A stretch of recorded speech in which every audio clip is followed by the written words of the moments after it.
All right, let's discuss some of those games and what the results might be. Monday morning headlines on Friday with NFL expert Ryan Wilson. Ryan, let's start with that critical AFC clash between the 2-1 Bills and the 2-1 Ravens. What do you have for us?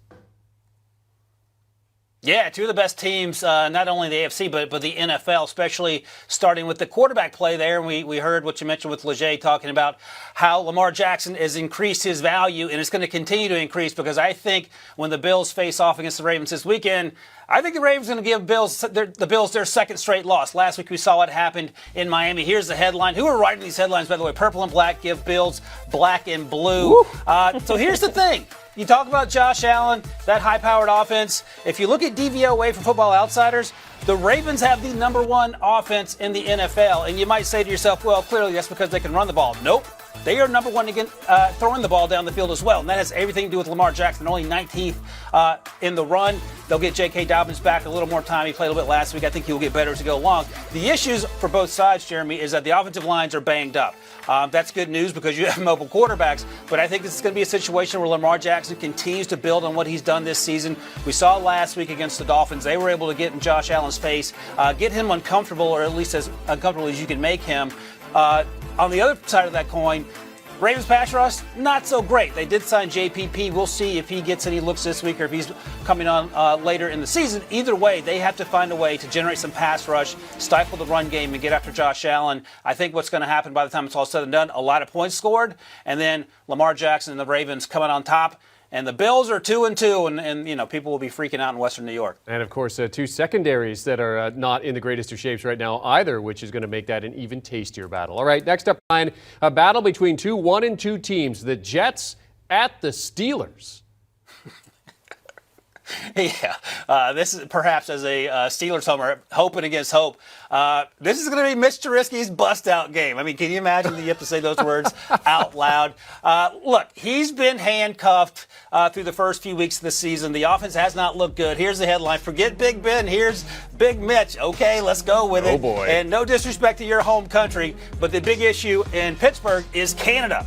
Matt Canada, the offensive coordinator, has had the handcuffs on this team. I think they're going to open things up. They've had 10 days off since that last loss on Thursday night to the Browns. I think Mr. Trubisky is allowed to push the ball down the field more, which is good news for the playmakers, including Deontay Johnson and Chase Claypool, and, of course, George Pickens, even Pat Freiermuth. Get the running game involved with Najee Harris. Open things up and have this team look something close to what the Steelers team looked like when they were pushing the ball down the field with Antonio Brown and Juju Smith-Schuster. On the other side, of course, Zach Wilson's going to play. It sounds like Robert Saleh said he's back, ready to go. He will make his first start after Joe Flacco filled in, beat the Browns, lost last week, obviously, to the Bengals. So those are all good signs for the Steelers to have a chance to get back to 500, get to 2-2. You saw Trubisky's averaging 5.5 yards per attempt. That is the lowest in the NFL among starting quarterbacks. That changes this weekend, says Ryan Wilson. All right, in the late window, another couple of 1-2 teams as we have Kyler and the Cards at Baker and the Panthers.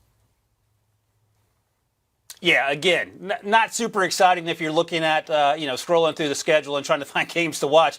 But I think this is an opportunity for the Panthers to build on their one-game winning streak. How are they going to do that? Well, the Cardinals are a hot mess. Punchless Panthers KO Cardinals. I actually wrote that one, Jeremy, so I'll take credit for that. That's a good one. Alliteration is the name of the game there. But here's the thing.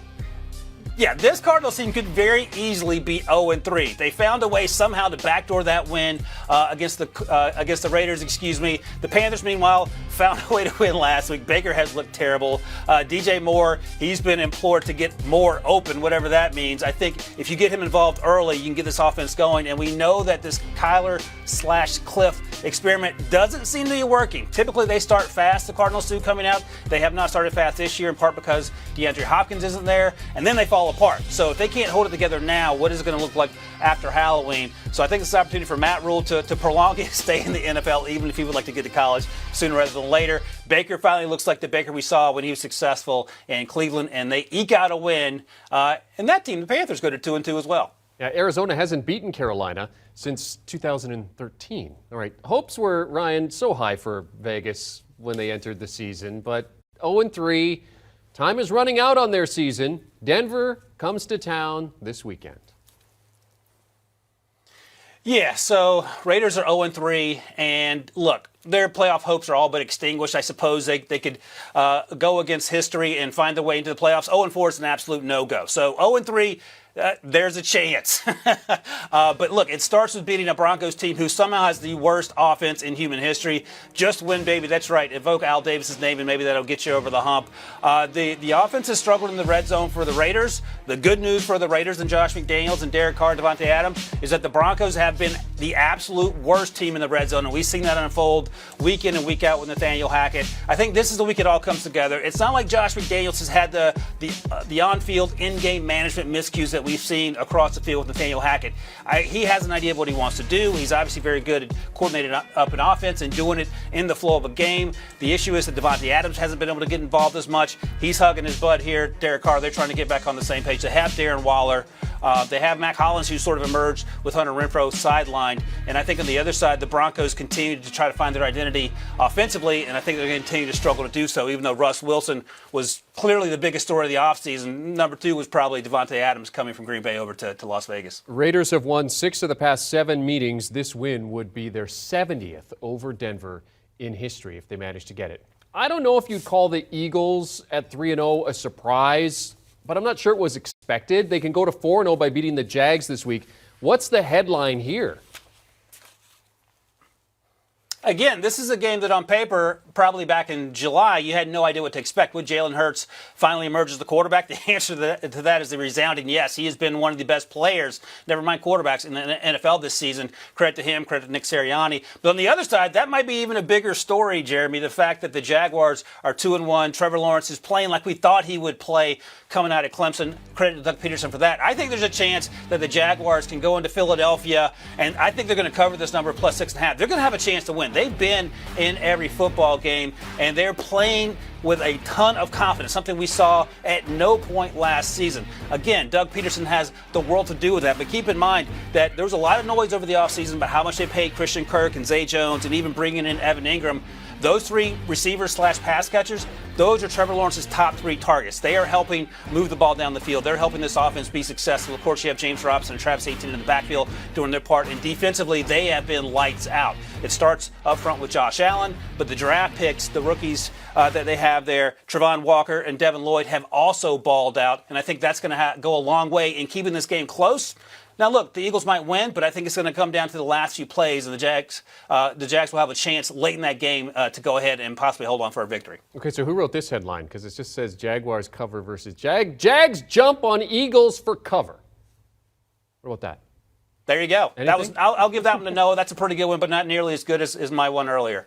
That's very true. The last time the Jags beat the Eagles, by the way, David Garrard was their quarterback. Fred Taylor scored the only touchdown in that game. That was back in 2006. We remember that one. CBS Sports HQ NFL analyst Ryan Wilson giving us those Monday headlines on Friday. Enjoy the games this weekend, Ryan. Great stuff, as always. So for more from Ryan and the storylines around the NFL, be sure to check out the Pick Six podcast. Ryan, alongside Will Brinson and John Breach in most of the episodes.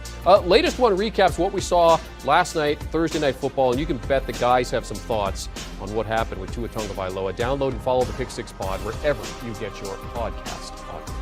Do you want a sports network that delivers everything that matters about the game? The highlights, the picks, the instant analysis, no yelling, no fake debates, no politics. Hit the subscribe button and never miss a moment.